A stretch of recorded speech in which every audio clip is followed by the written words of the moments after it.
Վահե Մելքոնյանին, կարող է պատրաստվում եք որևէ ձևով խրախուսել, պարգևատրել, որովհետև իրոք հերոսական գործ արել է տղան, ու ասում են շատ ցածր աշխատավարձ է ստանում։ Երկրորդը Պուտինը այդպես էլ չշնորհավորեց ձեզ, երևի սպասում է ՍԴ-ի որոշման արդյունքներին, սահմանափակումներն էլ արտահանման շարունակում են մնալ եւ խնդիրներ ստեղծել, սա ձեզ մտահոգում է թե ոչ երկու մասով էլ։ Եվ Ծառուկյանի եւ մյուսների բիզնեսները առերևույթ քաղաքական հրահանգներով փակելով, օրինակ Շանգրիլա մյուսները, դուք գնահատել եք այդ վնասը ինչքան է լինելու մեր տնտեսության վրա, որ այդքան հարկ չվճարեն, այդքան աշխատատեղ կորցվի եւ այլն։ Ընդհանրապես ձեր անձնական, այսպես ասած, ամբիցիաների կամ ձեր քաղաքական թիմի խոստումների համար, որ տալիս եք։ Եվ մի բան էլ, հարցս հայ-թուրքական հարաբերություններին է վերաբերում, դրա մեջ մի քիչ անձնական, մի քիչ 18+ու գծիկ կրկոտ երանգ կա, փորձեմ հնարավորինս կոռեկտ ձևակերպել։ Ուրեմն տեսեք, ձեր աջակիցները ինձ ասում են, որ ես Ծառուկյանի ջրասուզակը Ծառուկյանը եւ Պուտինն ու արտահանում են։ Այս չորրորդը մի քիչ տենց 18+-ոտ է, բայց բան է, դե կրկոտը թրենդի մեջ է, ոչինչ։ Ձեր աջակիցները ասում են, որ ես իրավունք չունեմ, ինչ որ գնացի նախորդ նիստից հետո, ես գնացի Ստամբուլ, Թուրքիա, մեր պապերի երկիրը, տեսնեմ ինչ կա, մյուս կողմից մասիսը նայեմ, գամ։ Գնացի եկա, ինձ քննադատում են, ասում են դու ինչ ես գնացել Ստամբուլ, եկել ես մեր վարչապետին էլ հարց չտաս։ Ինչու, որովհետև ես այնտեղ նավի վրա փորձել եմ ժամանակ անցկացնել, այդտեղ շոու ծրագիր էր, մի մեր կապարոյի բավականին կրկոտ էր պարոն իդեպ, ձեր ելույթներին չի հասնի, բայց դե մոտեցավ այդ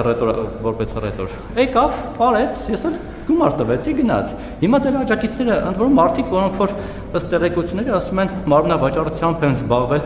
Թուրքիայում, եկել այստեղ բլոգերություն են անում, իսկ քննադատում են բարոյ խրատական դասեր են տալիս, թե այ դու որ գնացել ես այնտեղ մի վարքան, դու գնացել ես այնտեղ Ստամբուլում, այդտեղ զվարճացել ես եկել ես, իրավունք չունես մեր վարչապետին հարց տալու։ Երևի ներվել են, որ ոչ թե ես եմ մերկացել, ապարել ինձ փող են տվել, այլ հակառակը, երևի դրանից է ներվել, այլ թուրքերն են մերկացել, ես եմ փող տվել։ Հիմա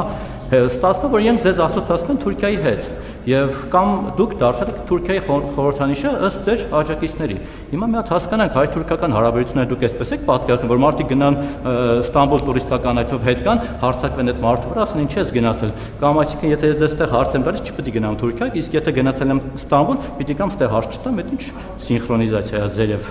Թուրքիայի միջեւ, որ ձեր աջակիցները տան։ Անկեղծ ասած, ձեր տրամաբանությունից ես պատճառահետևանքային կապը չհասկացա, թե ինչ կապ ուներ, որ ես Թուրքիայի կամ ինչ։ Դե փաստ կա ակնհայտորեն, որ դուք հիմա ինձ հարց տվեցիք, չէ՞, հետեւաբար ինչ։ Ինչ որ եւ եթե ամեն շաբաթ ռիսկի եք դիմում, ուրեմն ռիսկ չկա։ Այսինքն ռիսկի դիմում են այն ժամանակ, երբ որ տենց մի անգամ, այսինքն հիմա դուք եք ասեք ամեն շաբաթ ձեր ռիսկով գալիս եք ստեղ, հա, եկեք մի քիչ։ Ես չեմ կիսում նման տեսակետները, մանավանդ ոչ միայն ձեր դեպքով, այլ հազարավոր քաղաքացիներ գնում են Թուրքիա տուրիստական այցերով եւ Թուրքիայից էլ գալիս են իմիջիայլոց Հայաստան։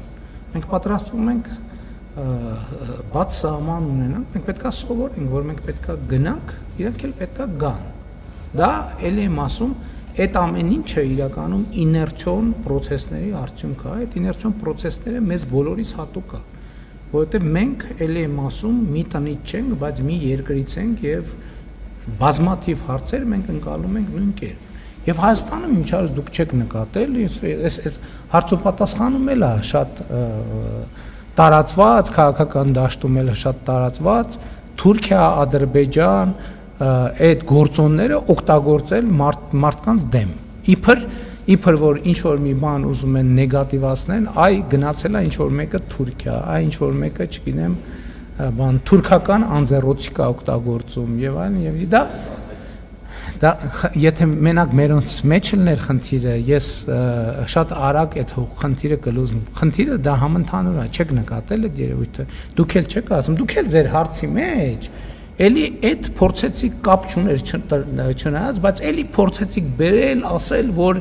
ես դարձել եմ Թուրքիայի, ինչ կապ ուներ դա, ձեր ասածից ոչ մի, բայց իրաց տրամաբանություն ձեր պատմածով նույնիսկ որևէ ես աղերս չտեսա, թե ընդհակառակը։ Ես նկատի ունեմ, դա մեր մոտ մենթալիտետ է, որ ինչ որ մեկի դեմ բան ես ասում, խոսում, զգում ես, որ փաստարկ չունես, ոնց խոցել դիմացինին։ Իհարկե, եթե այլ փաստարկ չկա, Թուրքիան եւ Ադրբեջանը տեղում են։ Ես դեռ հələ խաղաղության օրակարգը չկար, ես այն ժամանակ մատենադարանում էր ոնց որ 2000 կարող է նույնիսկ 22 կամ 21 թիվներ, ասի պետք չի թուրք ասել մտածելով, որ բան վիրավորում ես, որովհետեւ ասենք այդ նույնն է, որ ինչ որ մեկը մեկին ասի 1000 ներողություն, ուրիշ ազգի ներկայացուցիչ անունը տալով բան անի։ Դա վատ արտապետական մտածողություն է եւ դա ֆորպոստային մտածողություն է ներդրված Հայաստանի Հանրապետությունում։ Իհարկե եմ ասում, դա օբյեկտիվ պատմական հիմքեր ունի, բայց նաեւ մենք պետք է հասկանանք, որ մենք պետություն ենք եւ մենք պետք է լրջանանք։ Ես պաշտպանում եմ ձեզ Թուրքիա էլ, Ռուսաստան էլ, Եվրոպա էլ եւ ոչ միայն ձեր գնալու իրավունքը։ Հարգելիս ես կառապան չեմ, որ ինչ որ մեկին սանձեմ։ Մարդիկ արտահայտվելու իրավունք ունեն նույն կերպ, ինչպես դուք։ Եթե ամեն մեկս ինձնից սկսած մեր խոսքին վերաբերվենք նույնպիսի քննադատությամբ, ինչպես ուրիշների խոսքին ենք վերաբերվում, բոլոր ամեն մեկս մեզ սանձենք, ոչ մեկին սանձելու կարիք չի լինի։ 100% համոզվեմ։ Ձեր ինձնից սկսած մնացածով վերջացրած։ Բայց երբ որ անընդհատ այդ մանր ծակոցները դառնում են գործունեության հիմնական ձև, դա բնականաբար իր հետ բերում է այդ երևույթներին։ Ձեր նշած անձի բիզնեսների հետ կապված, ուրեմն չկա մի process, որը սկսել է ընտրությունից առաջ։ Ընտրությունից հետո ամեն ինչ շատ վաղուց process-ներ են, որոնք բոլոր հնարավոր ձևերով, արհեստական ձևերով խոչընդոտվել են, եւ ես Հայաստանի քաղաքացիների առաջ ստանձնել եմ պարտավորություններ, այդ պարտավորությունները պետք է կատարվի։ Ես մարդկանց ասել եմ, որ էսա տեղի ունենալու, էսա մի քիչ կրկոտ եմ ասել, մի քիչ ոչ գրական բառապաշարով եմ ասել, բայց դրանից բովանդակությունը չի փոխվում։ Դա իրականացվելու է։ Հիմա ում դա դուր կգա, ում դուր չգա, դա իրականացվելու է։ Ընտրությունների ժամանակ ստանձնած պարտավորությունները ո՞նց ընտրություն, հա? Այդ process-ները նույն ճոպանուղու հետ կապված process-ները 8 տարի առաջ սկսվել են։ Ուղղակի ամեն անգամ արհեստական խոչընդոտներով հետաձգվել են, նոր եկե հասել, այդ թվում օրենսդրական բացերի պատճառով։ Ես հիշում եմ ճոպանուղու հետ կապված process սկսել այն ժամանակ, երբ որ Ռոմանոս Պետրոսյանը եղել է Կոտայքի մարզպետ։ Ինքն է առաջին անգամ ինձ բերել, որ սենց հարց կա։ Եվ այդ պահից սկսած դրա շուրջ process-ները ոչ մի րոպե չեն դադարել, ոչ մի րոպե։ Պարզապես անընդհատ արհեստական եւ խոչընդոտներ եւ նաեւ օրենսդրական բացեր։ Հիմա այդ բացերը կարգա։ Պարոն Մակարյան, գործընկերները սպասում են։ Չհամընկան։ Process-ները իրենց բնականոն ճանապարհով գնում են։ Ինչ վերաբերում է ԵԱՏՄ-ին, ես արդեն պատասխանեցի, չեմ կարող չմտահոգվել։ Բայց ես կարծում եմ, որ ինչքան ես եմ մտահոգված, ԵԱՏՄ-ի մյուս գործընկերներն էլ պետք է մտահոգված լինեն։